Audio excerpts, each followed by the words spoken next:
So, hi everybody. We're so excited to see you. Such a great group. So I'm sure you were probably expecting Emma. Emma is currently on assignment elsewhere. So I'm gonna host you. I'm Tammy Richards. I'm our Vice President of National Sales, and I'm also a WSET, or Wine and Spirits Education Trust certified instructor. And we have a whole team of people tonight that are going to be here to help talk to you about the 5 main red Bordeaux varietals. But first, some housekeeping. So if you don't mind, everybody put yourself on mute. Unless, of course, you have a question, then you can unmute to ask your question, or you can use the chat box down at the bottom, and one of us will get back to you. We've got a whole bunch of people here that'll help answer your questions. And so besides me, we have not one, but 2 Todds with us today. We have Todd Umbach. Wave, Todd. Todd is our Northeast Regional Sales Manager. And we have Chef Todd, who we all know and love, our St. Supery Chef Extraordinaire. Hey, Todd. And then we have Misty, who you see every week, our Director of Marketing. And we have Ryan, also from marketing, who's our video guru and IT expert. And we were going to have Michael Garcia, our vineyard manager. But we have some exciting news. Last Friday, we started harvest. The first grapes came in. So Michael's a little busy out in the vineyard. And I think Ryan's got some pics here for you of the first grapes that came in last week. So very, very exciting. They said that the grapes are tasting amazing. And of course, it was a little hot this year. So it came in a little bit early. There's the crew with Brooke, who you know, and she says hi. She won't be joining us either tonight, but they've got some important stuff to be doing. So for the next 50 to 60 minutes, what's going to happen is I'm going to walk you through the 5 main red Bordeaux varietals, and I'm going to explain why winemakers use each of these varietals to create different blends. And then I'm going to pass it over to Todd Umbach, who's going to walk you through the 2 main wines that we're tasting tonight, the St. Supery Dollarhide Cabernet Sauvignon and the Rutherford Merlot.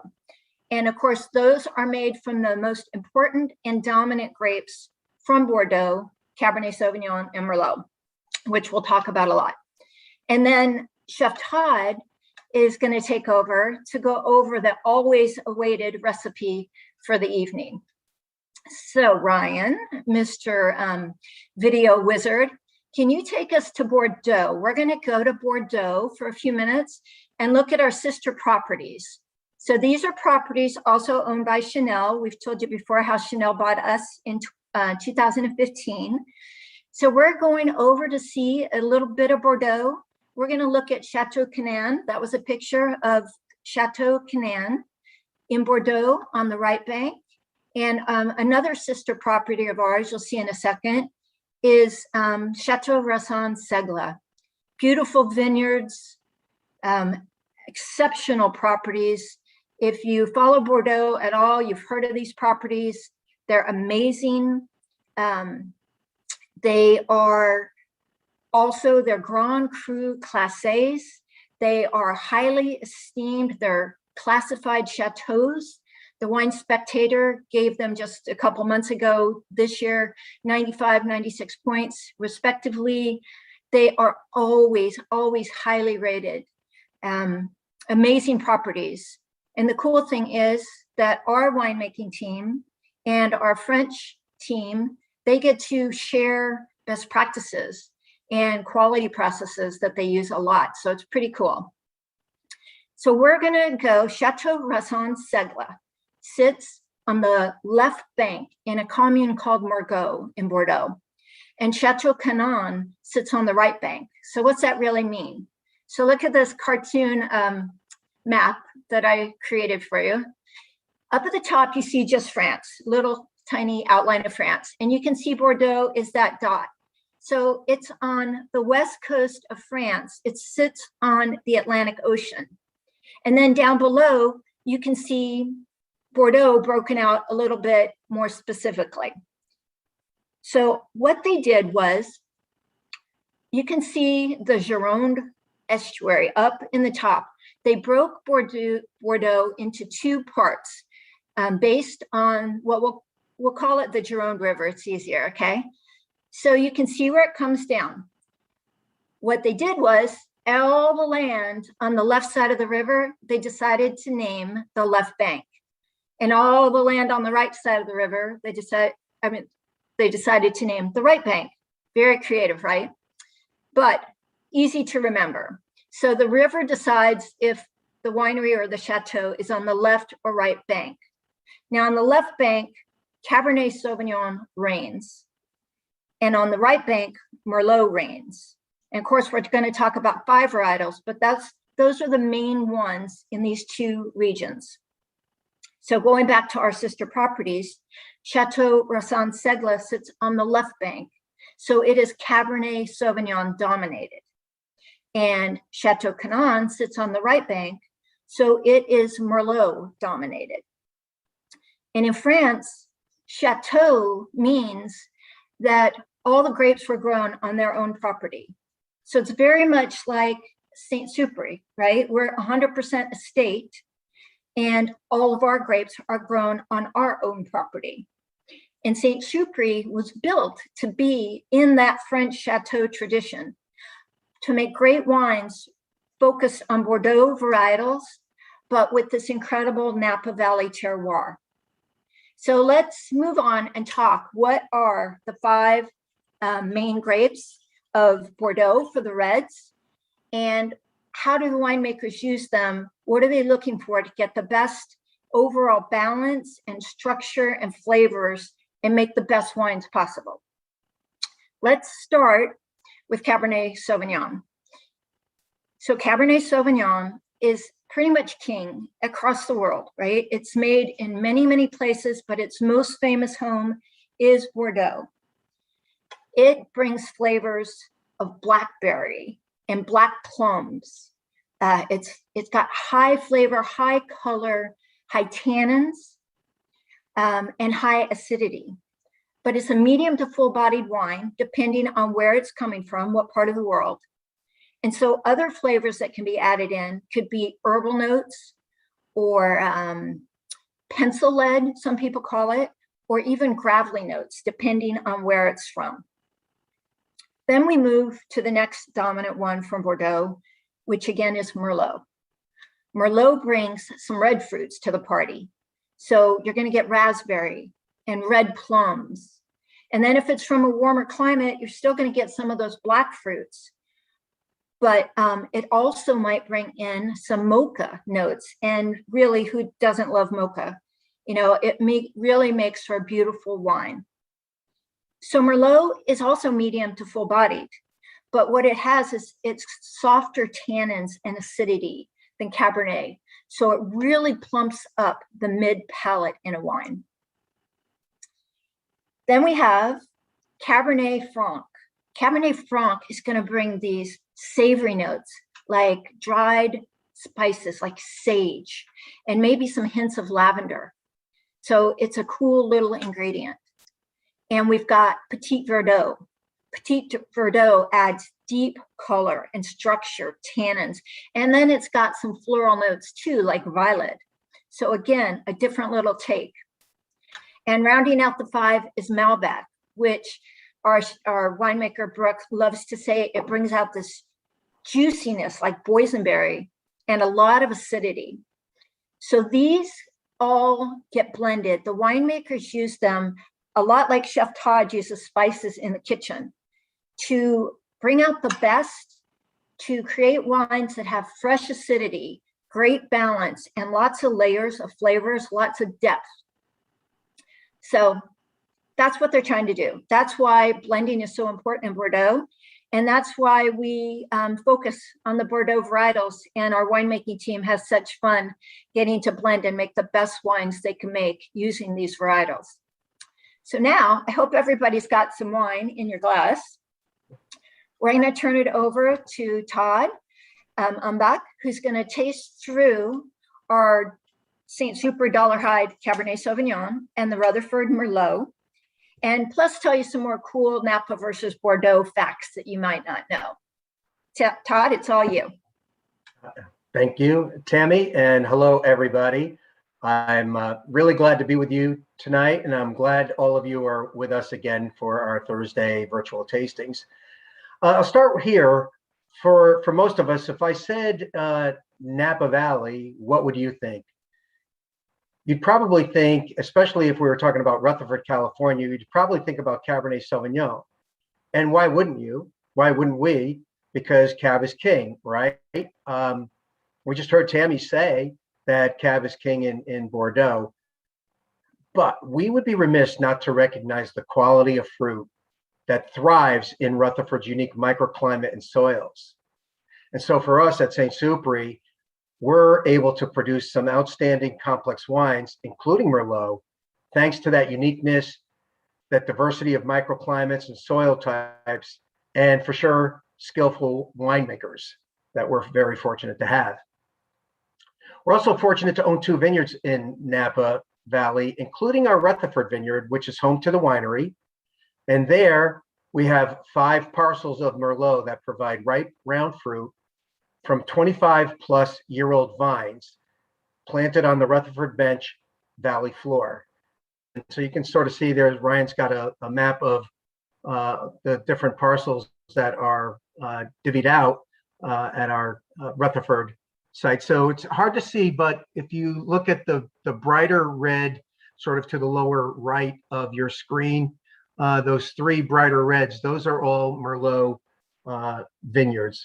So and we're nestled up, we're situated against the Napa River, similar to the river proximity in Bordeaux that Tammy again was talking about. And our soils here are alluvial, loam, and clay. And these are beautiful, fertile soils, if you can describe dirt as being beautiful, maybe if you're an 8-year-old kid. What's really good about these soils is that they hold moisture, but they're well-draining soils also. And that's important because it allows air to get to the roots, encouraging the root system to dig deeper for water and nutrients to support the grape clusters that are being grown and developed as the vintage season goes along. So some of you might ask what Bordeaux's climate compares, how Bordeaux's climate compares to Napa. And I would say it really does, especially when we look at the right bank of Bordeaux, as that right bank, if you recall the map that Tammy had up, is farther away from the maritime influence of the Atlantic Ocean over there. And so if you think about Sonoma's proximity to the Pacific Ocean and the Pacific Ocean's relative proximity to Napa as well, you see there's a similar dynamic that's happening here as it does in Bordeaux. So Napa, we're a bit further away from that Pacific Ocean, getting a little bit less of that maritime influence than what Sonoma does. So if we've all got a glass of Merlot in our hands, why don't we check out the Merlot? And so aromatically, this wine, it always delivers aromatically. I think there's some really nice ripe black cherry here. Of course, you expect to find blueberry on the nose with Merlot. And Tammy was talking about those pencil shavings or graphite. And you're certainly getting that in the Merlot now.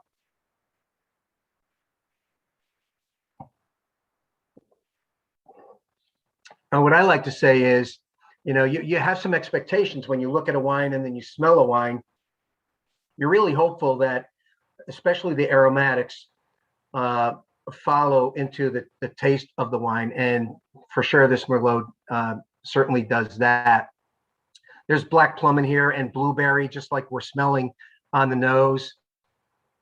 Maybe a little bit of chocolate as well. And we've come to expect those fine Rutherford tannins that are so often descriptors of Rutherford Cabernet Sauvignon, but for sure have an influence on our Merlot as well.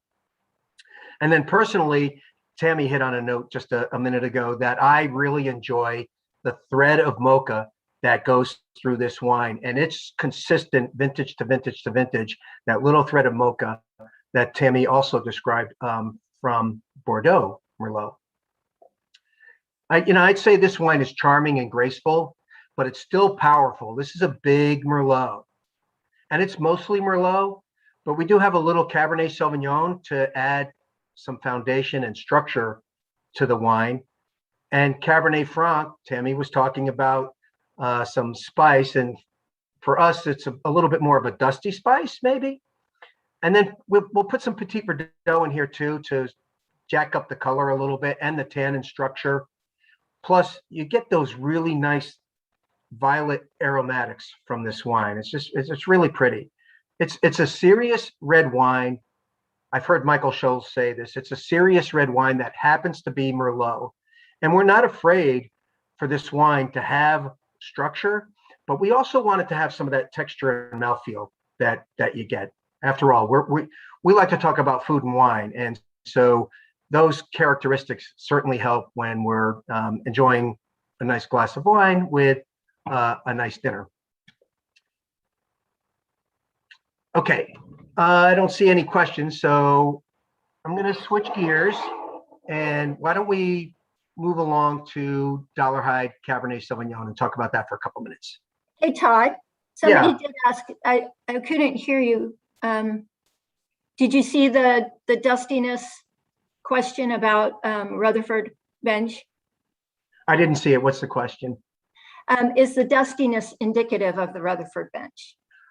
Yeah, so oftentimes, especially with Cabernet Sauvignon, you'll hear wine descriptors for Cab and Merlot coming from the Rutherford area as having that Rutherford dust and those fine grain tannins. So those are definitely typical descriptors of those wines, and for us, for our Merlot as well. Thank you. That's a good question.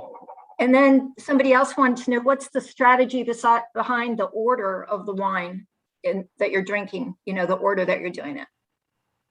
Between the Merlot and the Cab? Yes. So that's also a good question. So Tammy, you were talking about how Merlot softens the tannins of Cabernet Sauvignon.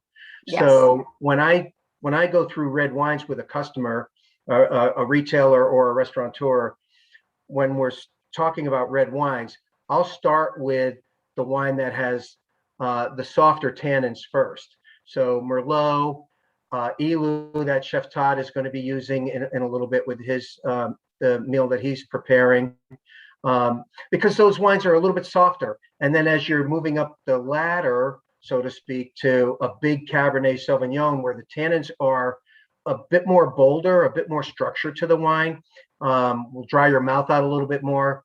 To go backwards the other way back sometimes doesn't work.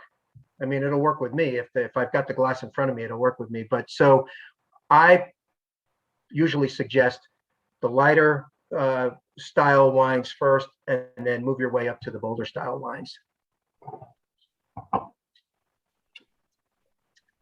All good? Good.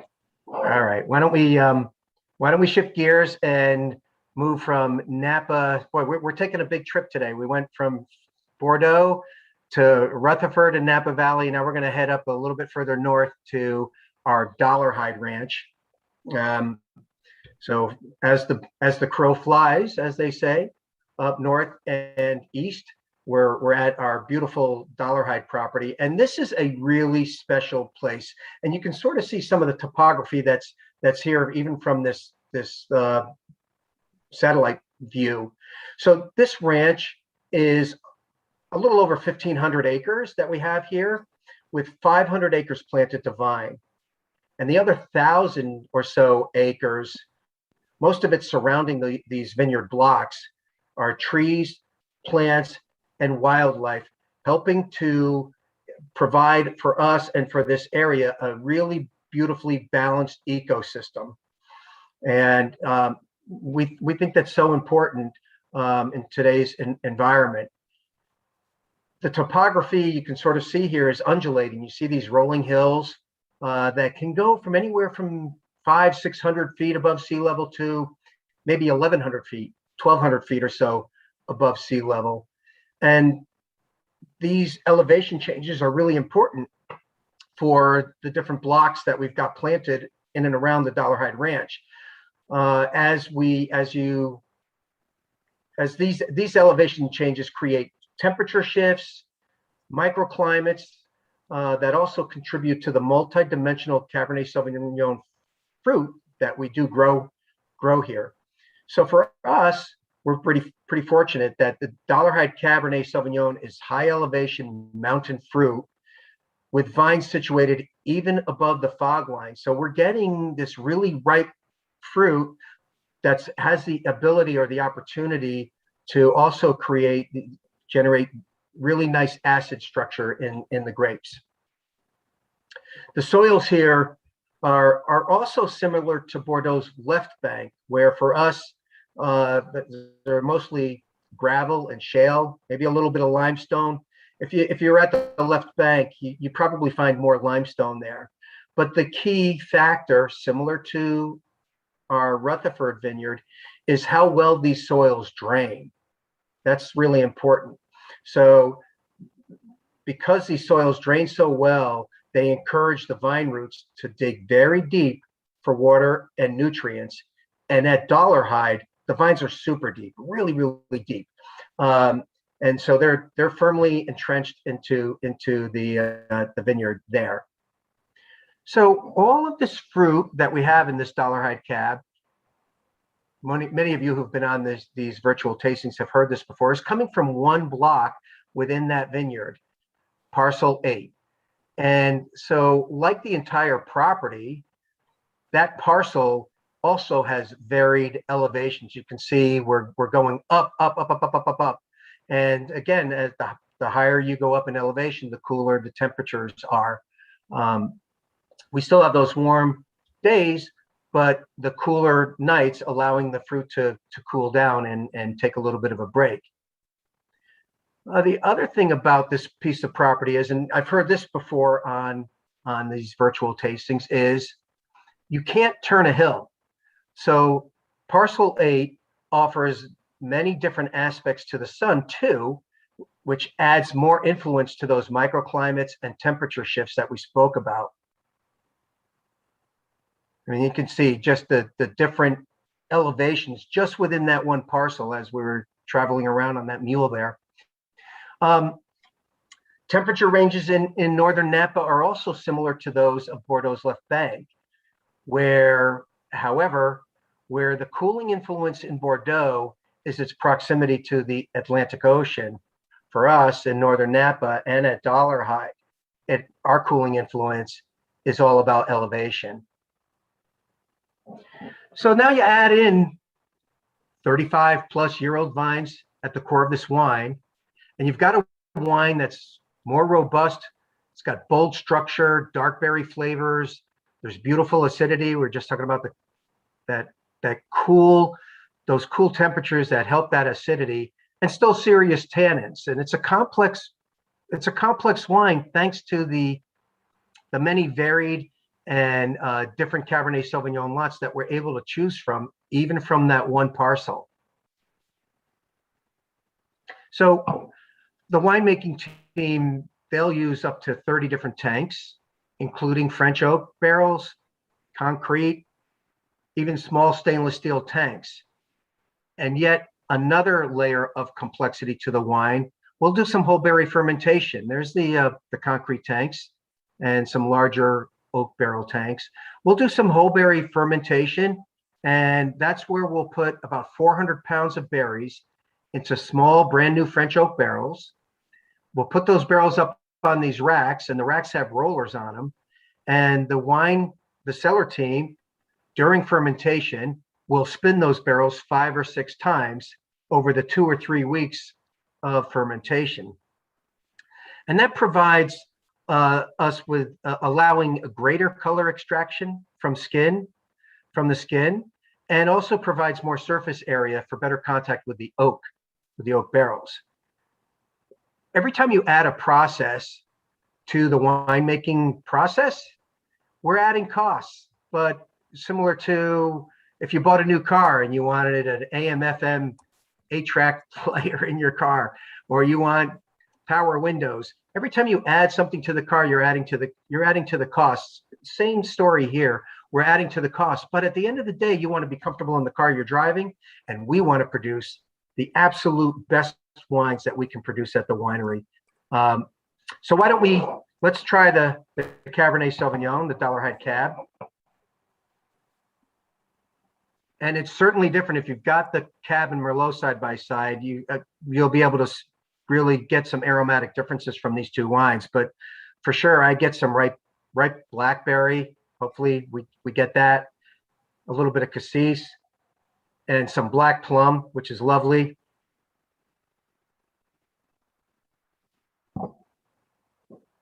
I like to take a nice big sip.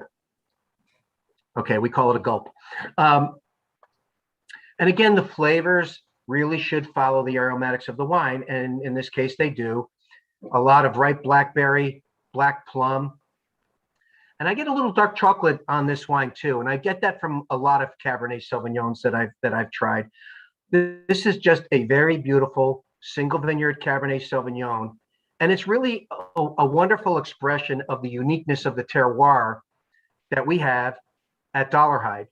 And I hope you enjoy this wine. And if you've got any other questions, bring them on, and cheers. So that was great, Todd. Thank you. The wines are tasting amazing, and there's some really nice comments being sent in. But there's one question that they're dying to know. Does Todd have an 8-track player in his car? I do not, but I do have an 8-track player in my home stereo, to full disclosure. I was going to put money on it, actually. Yeah. So, okay. So, yeah, the wines are tasting amazing. So now we're going to hop over to the kitchen to see what incredible dish Chef Todd is working on to pair with either of these two wines or our Elu, which, of course, has all 5 of the Bordeaux varietals in it and is a perfect pairing. Any one of these varietals would be, but Chef Todd, it's all you now. Thank you. Welcome, everybody. Todd and Tammy, thank you for all that great information. And Todd, if you actually do have an 8-track, I don't know how much you could actually sell that for. It's probably worth a lot. You might also be able to post that to kind of educate the younger generation who have no idea what you're talking about there. But that would be pretty funny if you did have one. What I thought was when Tammy first reached out and said we would be talking about the difference between a Bordeaux and our wines and how to taste and all these different things, I thought of a classic dish or a famous dish that comes from Bordeaux. And basically what I came up with was a recipe that we included in this link. So hopefully you might give it a try sometime if you're not following along to make this dish yourself. It's essentially an entrecôte de boeuf à la bordelaise. And so what that means is essentially a ribeye steak, which is seared or sauteed. And then it also accompanies a sauce that is marchand de vin, which is a way of saying a French red wine sauce. It's the sauce of the merchant of the village there that they're known for. It uses a demi-glace base, which is a really rich kind of a veal stock, classic reduced down sauce that is reduced demi or half. So it's really concentrated and rich. But to make it a Bordelaise, we definitely use a Bordeaux style wine. And so in my case, we use some of our Elu, which has our 5 Bordeaux varietals in there. So it is reinforced with red wine, but also it is kind of tempered or enriched by using some bone marrow. So you might have seen bone marrow as a very popular appetizer. You might find it in some wine shops or French restaurants or bistros now, where the bone marrow is actually roasted in the bone, and you can use that and spread it over. It's almost like this incredibly rich beef butter, if I will, if you can think of it that way. So it actually comes from the femur bone, the round bone, which is either cross-cut or split long ways. And a lot of times they will put like lots of fresh herbs and maybe some salt and maybe a squeeze of lemon on it. And you just spread that on some really delicious crostini, and it's a fantastic kind of a rich, decadent treat. I'm going to use that bone marrow which basically found some soup bones. So if you're sourcing this, besides your beautiful steak that you have, you want to find some bone marrow. And you can find that in soup crosscut bones that you might find maybe in your butcher shop. Some supermarkets actually have it, and they might label it soup bones, meaning that they've been crosscut. So as you cook that in with your stock, it's going to give off the flavor and the richness of all that fat that kind of melts into it. So what I did was I took those round bones and I essentially just, while it's cold and raw, I pushed them out. Let me show you what I kind of have set up here. I pushed them out of the round bones and saved the bones to kind of brown and reinforce. So you might be able to see here, I've got an example of some of the round bones. And they are essentially poached in some water that had some salt in there. So I poached them for maybe about 3 minutes or so. You can see that here's raw, the bright bone marrow that comes right out of the center of those round cut bones. And then after they're poached, they do change some color, but they've essentially kind of poached nice and soft to the point where you can cut them up. So now what I've done is essentially taken all of those and cut them up ahead of time. So they're like cubes, just waiting to go into that Bordelaise sauce to finish, to mount it, to add some richness. And it really kind of helps give you that mouthfeel that you're looking for, so that if you do have any tannins in there, they're going to kind of be tempered off nicely. So it's a great way of having richness and acidity in the wine, some tannins that are in there, but the butter or the beef marrow in there is going to kind of richen it up. So it's a really nice kind of a rich dish to have.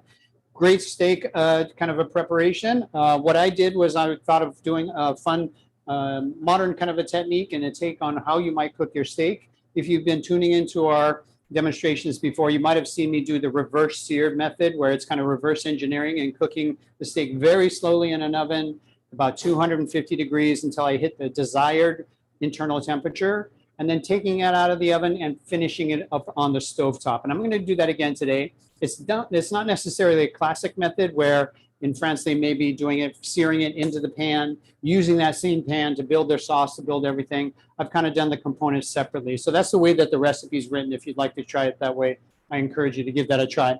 You'll notice that in this pot here, I've already taken the cup of wine and I reduced it down. The ingredients that go in with that are some chopped shallots. They're great for aromatics. They're kind of like that onion/garlic, milder flavor. I've got some whole peppercorns, some bay leaf from our garden, and I also put in a thyme sprig in there. So herbaceous to go along with those wines that have that kind of nice richness in there. So all of those are reduced down kind of slowly, and you can see that I took it down from that 1 cup, half a cup, all the way down to like a syrup. So now it's concentrated. It doesn't taste like the glass of wine. It's got acidity and background and also color. If you can find yourself some demi-glace, or if you happen to be really ambitious and make your own, you can find demi-glace. If you might search it online, or some of your grocery stores might also have it. You can find demi-glace, and you can see how nice and rich this is. It's got some thickness and body to it, not only from the reduction process of evaporation of water, concentration of flavor, but it's also the concentration of collagen that give it that kind of wonderful sticky mouthfeel. That all comes from the bones that are roasted off and simmered for a long time. And then that demi is cooked down by half into the point where you have it just like this. So if you do this up ahead of time, you want to have your reduction kind of cooking away, nice and slow so it doesn't scorch on the bottom. Get it to the point where it's at a nice syrup like so. And then you want to go ahead and add in your demi-glace into it. So what this is going to do, that reduction will not only color, it'll flavor, it'll add some background to this neutral demi-glace, which is kind of a mother base sauce that you can use. I'm just going to put that in there. And we'll let that kind of come up to just a simmer. Now the demi-glace is essentially a finished kind of a consistency, and the sauce, or the reduction of the wine, is also kind of reduced down. So now I'm going to make the base of that sauce. And I do have a small pot and a little strainer that I'm going to use to remove all the aromatics and bits out of there. So I have a really nice, silky smooth kind of a finished sauce that I'm going to put the bone marrow in to warm it back up over the top. So as that's kind of warming up, let me just go ahead and jump over to our steak, and I'll show you what we have. You'll notice that I also have some cubes of whole butter. That's on the recipe too. And I'm going to use that to kind of butter baste the steak as it is searing in the pan. I'll show you my steak that I pulled out of the oven here. So now one of my favorite utensils or little tools to use is the actual thermometer, digital thermometer that you see here. You can see how I have it on a rack. there's not really a beautiful color on the steaks because they cooked at such a low temperature. There's no browning going on there. But I used my temperature probe and I set it for about 120 degrees.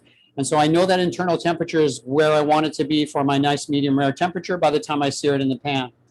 So you can have your Bordelaise sauce all ready to go, finished ahead of time. You can strain it off and pull it off to the side. And then when you're just about ready to eat with all your other side of your potatoes or beautiful seasonal vegetables, anything like that, then you can go ahead and finish by searing off your steak. And I'm going to show you that part as well. So look at that beautiful color and richness. I don't know if you can see that sheen. It's really nice. So I'm going to go ahead and shut that off. I will strain it into a smaller pot. So now out goes all those cooked bits of shallots and the herbs. Look at that steam coming off of there. Smells incredible. This is classic French cooking. This is something that makes them very wine friendly because of the fact that there's wine in there. It's also great because you're utilizing a lot of the parts of the animal itself. So, you know, the bones are utilized as part of the reinforcement of sauce. So that's one of the great things that the French have in their classic cooking. Wonderful style. All right, so there we have my base of sauce. The next thing I'm going to do here before I start to sear off is while that sauce is hot, I'm actually going to go ahead and warm up the poached off pieces that were already simmered and then cooled down in some ice water so that the bone marrow basically holds its shape like so. So I'm going to go ahead and put that bone marrow in there just to kind of take the chill off. I'm going to let it warm up gently. And that's the way that we finish off our Bordelaise sauce. So it's a wonderful garnish. You can put those bits on there. They'll be nice and soft. They're almost like butter cubes that don't quite melt all the way. And it's essentially adding even more of that wonderful umami and beef characteristic to the wine itself. All right. Now, if we have that all set and ready to go, let's jump over and talk about searing off this steak. I happen to have a cast iron pan, which I've been preheating here while the demonstration started, while our session started here. So I have a nice cast iron pan that's going to hold the heat really well. I am going to go ahead and kind of pat off this extra moisture that's on the steak. And by the way, this steak, if you read the recipe through, you'll find that it had been pre-salted ahead. It had been set out at room temperature, so it kind of tempers and comes up to room temperature so that when you put it in the oven, it's not such a drastic exchange of temperature there. So it's going to cook nice and softly. Beautiful ribeye steak, or entrecôte, as it's called in French. So salted well already, black pepper on there already. And what I'm going to do in this pan is to essentially just sear it on the outside for the flavor, for the color, for all that wonderful development, because on the inside, my steak is all done. And remember, your sauce is already done, and you probably already have your other accompaniments to go with it all done as well, whether it's your salad, your first course, and everything else. So my pan is hot here. What I'm going to do to initially start the searing process is use some neutral oil, like a canola oil, which is a high smoke point. Just a little bit to coat the bottom of the pan. I don't need a lot. We're not going to pan fry here. But I should see just a little wisp of smoke going on here. And I'd say my pan is maybe about, since it's preheated, it's going to be about a medium temperature just to be able to get some browning on the outside there. All right, so once I see that first wisp of smoke, I'm going to go ahead and sear one side of the steak. And this is going to develop that beautiful browning. We call that the Maillard reaction, which is where all the proteins and aminos and the carbohydrates and the actual protein itself start to get toasty and brown. That's why it tastes so great. That's what really looks eye-appealing to us anytime we see a roast or a brown piece of bread, a baked item, something like that. Toasty brown edges on cookies. That's Maillard reaction actually happening. And that's what's missing because I cooked the steak so slow in the oven to the point where it didn't get the actual color. But on the inside, nice and juicy, nice and tender. It held on to all of its moisture. So that's one of the benefits of doing this reverse sear. Now into my pan that is going, you can hear that sear, and that's what you want. Just let it sit for a bit. You'll notice I'm not moving it around or anything. I don't want to break that browning process of the Maillard reaction. So I just let it sit for a little while. Remember those aromatics that I showed you before. I'm going to go ahead and put these into the pan to flavor the butter and the oil that I'm eventually going to butter baste over the top there. So my thyme, my garlic, and my whole butter cubes that are cold are going to go in here. I would say no more than 30 seconds on a side. retain that beautiful rare to medium rare that I have on the inside. Since I pulled this steak out at 120 degrees, it took maybe about 25 minutes in that low oven. And it all depends on the temperature of your steak. See that beautiful color? That's what I'm looking for. Now I'm going to go ahead and flip it. And so the temperature and timing of how long yours will take, in goes a couple pats of butter. In goes my garlic clove and my thyme. Now that I flipped it over, I don't have to worry about them scorching. And here's the fun part where I get to basically do a little butter based on it. So I'm getting the flavor of the garlic, the thyme. You can kind of tip it just a little bit, and you're searing. You're getting that hot flavored butter all over it. And again, this is a slightly different method than the classic for entrecôte bordelaise. But I love doing this because of the flavor that it develops. And it works well with that reverse sear. There's the thyme that I'm washing right over there. All right, so that's about it. It really doesn't take very long. This whole clove of garlic doesn't burn because it's a large piece versus chopped. And so I'm going to make sure that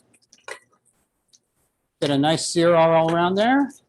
And then once you have that all seared off, go ahead and pull that off to a plate. You don't necessarily have to worry so much about resting it as if it came off of an incredibly hot grill.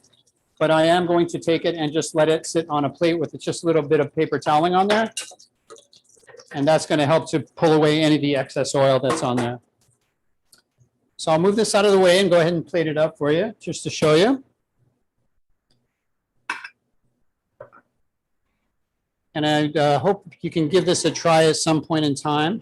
I do have some beautiful mushrooms that I seared off. And of course, you could have anything, your favorite vegetable, summer squash that's coming out, corn, anything like that would be fantastic with this. Here's my steak. Remember our Marchand de Vin sauce, or our Bordelaise sauce that already has the marrow in there, all delicious, reinforced with red wine. So let's go ahead and slice this and do a nice presentation here. I'm going to go ahead and trim away a little bit of this excess fat off the top. Something about the entrecôte or ribeye, this is my favorite cut actually. I love the juiciness, the marbling that's in there. And so I'm just going to slice it maybe in a few slices. Got that fantastic color on the outside, but the juiciness and the moisture content on the inside should be fantastic. And a really nice pairing to go with this steak or with the wine. So that looks so amazing, Chef. I'm sitting here thinking, wondering, how much do you have to work out to make up for all the foods you're always making? Well, it's so rich and beautiful. Yeah, I should say that. There we go. And there's a nice look at the steak itself on this side and the doneness. You can see that beautiful color, but the juiciness is in there and it's still nice and tender. And the nice part about that reverse sear is that it cooks slowly in the oven, so it's nice and even all the way through. So I'm just going to kind of fan it out at a nice pattern like that. And then, of course, all I need to do is take some of that really rich and wonderful Bordelaise sauce. I'm going to garnish with some of the marrow, the bone marrow right up over the top. So every time you get a little pop of that, as I was saying, it's almost like beef butter that kind of just sets right in there. You can kind of nappe it right over, put a little extra on the plate. Make sure that you get a little smear of that bone marrow on there because it really adds that wonderful richness. It kind of helps to balance everything out as you go. If you really enjoy a good amount of salt on there, a lot of times with tannic wines, which our wines don't have to worry so much about that. But if you like extra seasoning, this is our famous Cabernet Infused sea salt. I like to finish with just a little bit over the top here, even though I season my steak up ahead of time. It's always nice to have just a little bit extra, or if you want to, you can put a little bit on the plate or serve it on the side. And you'll find that just that little extra pop of salt many times will help to give you the illusion of an even smoother, kind of softer wine. So I think this is a good way to try that out with a lot of those Bordeaux varietals that Todd was talking about and all the differences in there. Now, this could easily go with the Merlot. I think it's an even better match to go with our Dollarhide Cabernet, but I was thinking in particular, since we were talking about Bordeaux, that I would kind of pair this up with our Élu, with all of the 5 Bordeaux varietals right in there. So if you get a chance, give this a try. You know, it's an interesting technique, and the sauce is really fun. If you can source out the bone marrow, it's a fantastic way to enjoy that on your dish. Amazing. Thank That you. looks so beautiful. Every week I think that what can he do next, but I'm always like so surprised. It's gorgeous. Thank you. And this is really kind of reworking a classic. It's just a different interpretation on it. You'll find Bordelaise sauce and variations on it, but it's one of those classic things that is going to go well with any of these three wines in particular here. Awesome. Does anybody have questions for Chef Todd? I mean, that's just crazy amazing. Thank you. You make it look too easy. Well, maybe after a little practice, don't hesitate. I mean, I try to make the recipes that are simple enough for you. You might have to source a little bit or try to find some of the ingredients, but I try to keep it pretty user-friendly and simple so that you're not so worried about scrambling around looking for unusual products and things like that as much as possible. If they're easy for you to source, chances are you're going to give it a good try, and then you'll enjoy it with our wines. So that's the hope anyways. Awesome. Now I don't use 30 seconds, so sorry, but I use the number of sips of wine between. So your 30 seconds would maybe be 2 sips of wine in my cookbook, but Misty, what were you saying? I have a question for the Stumans and then also for Donata, because you have been joining us for many virtual tastings. So I was just curious if you've picked up any tricks or if you've enjoyed any of the recipe, or if you've been enjoying Chef Todd's recipes and trying them at home. So we'll let the Stumans go for, or Donata's ready. We'll let Donata go first. I'm ready. Did you see how quick I unmuted myself? I will say the crab cakes have been a favorite in my household. That's one that I can think of. And also the steak, now I can't think of it. I'm put on the spot with the cocoa crusted. Before. So I think those two have been my favorite, and I've enjoyed trying to become a chef, it's a pathetic attempt, but it's been a lot of fun. Yeah. So those are my two favorite. Well, good. I'm glad you're trying them and experimenting. That's how you learn, right? You can judge your personal taste. If you make it by the recipe, the next time you make it, if you want to adjust it, you can. If you want a little more wine in there, a little more salt in there, that's personal taste, and that's the way it should be. You can kind of customize it yourself if you're making it at home. It's the tenderloin. I finally remembered. So anyway, right. Cool. Yeah. Good. Thank you. Excellent. Yeah, thank you for sharing that. And please do share your pictures with us. I know I'm always texting Chef Todd my humble attempts as well, and they're never, quite as beautiful as his, but they are so much fun to try them out. So next we'll move to the Stumans and see what you've been enjoying or what tips you've picked up. Well, I have to admit that last week's peach honey cinnamon sugar with whipped cream was one of my absolute favorites, and it's so easy to make. Even somebody like me who doesn't do a lot of cooking was one of my favorites, and I know my husband had a whole bunch of them. I think we went kind of totally in when we had all of the iGourmet fixings. We did every recipe, I think, the flatbreads, the risotto. Some of those were just fantastic, and we would typically watch, and then we'd run inside and we'd see how close we could be to duplicating your efforts. Can't wait to be out there again. Great. Thank you for doing that. I hope you enjoyed. You bet. We have had a chef's table with you, Chef Todd, a few years ago. So we are just delighted to see you doing this now, because during COVID, and who knows what happens in the future. True. And you're long overdue to get back. Yes, we are. You bet. I appreciate your support. Thank you. Before we wrap up, if anyone else would like to mention, you're more than welcome to share your comments or in tips that you've picked up. But that I am actually repeating the iGourmet flatbread, the duck confit tonight, however, with a duck breast. So we'll see how it goes. You're brave. Well, the duck breast came fully cooked from my friend who is really amazing in the kitchen. Cool. Well, it's so great to see everybody. I hope to see you again next week. Next week, you can join us.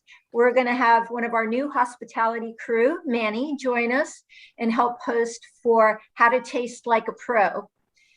And of course, Chef will be back, and he's always the highlight. He's our secret weapon. So if you don't have any more questions, we really hope to see you. And we hope that you finish those bottles of wines that you opened tonight with something really good. And cheers. Stay safe. Cheers, everyone. Cheers. Thank you. Thanks, everybody. Thank you.